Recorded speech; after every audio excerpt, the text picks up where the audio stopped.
Syederalun ratusan mahasiswa yang tergabung dalam Gerakan Aliansi Mahasiswa dan Masyarakat PD atau GAM-MP berhasil masuk ke ruang paripurna DPRK PD pada Rabu 10 September 2025. Untuk hal ini kami persilahkan kepada Ketua PMI untuk terlebih dahulu menyampaikan ini. Terima kasih.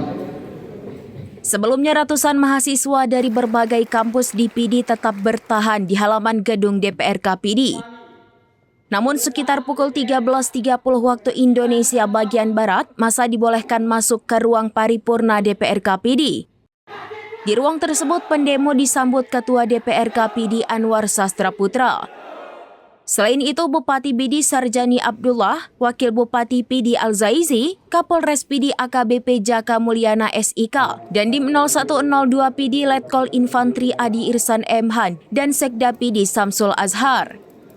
Dialog pendemo dengan Forkopimda PD tetap dijaga personel Polres PD bersama TNI. Dalam pertemuan itu, pendemo menyorot tambang emas ilegal di Kabupaten PD. Tambang emas ilegal tersebut telah beraktivitas lama, namun belum menjadi pemasukan PAD bagi Kabupaten PD.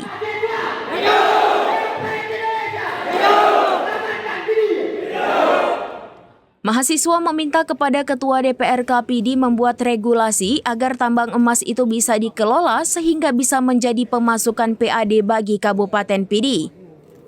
Kecuali itu, mahasiswa meminta jalan nasional yang rusak di Kecamatan Tangse akibat pembangunan proyek ruko harus meminta pertanggungjawaban Balai Jalan 1 Aceh. Selain itu, mahasiswa meminta Bupati mengevaluasi PT Serambi Timur Resources yang melakukan eksplorasi tembaga di Kecamatan Tangse. Perusahaan itu belum bisa diakses terhadap dokumen analisis dampak lingkungan.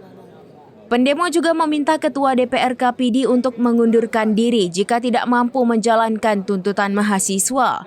Disampaikan aspirasi anak-anak mahasiswa beserta masyarakat PD ke gedung DPRK PD. Kami selaku pimpinan DPRK PD beserta anggota DPRK PD siap untuk mengawal dan menindaklanjuti.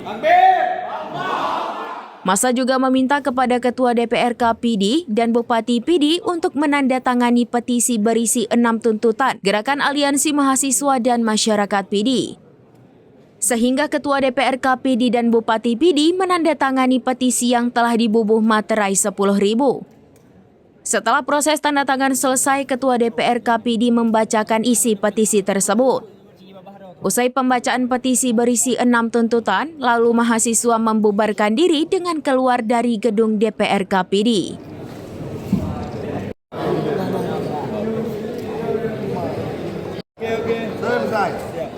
Dari PD, Muhammad Nazar, serambinews.com. Download Tribun X sekarang, menghadirkan lokal menjadi Indonesia.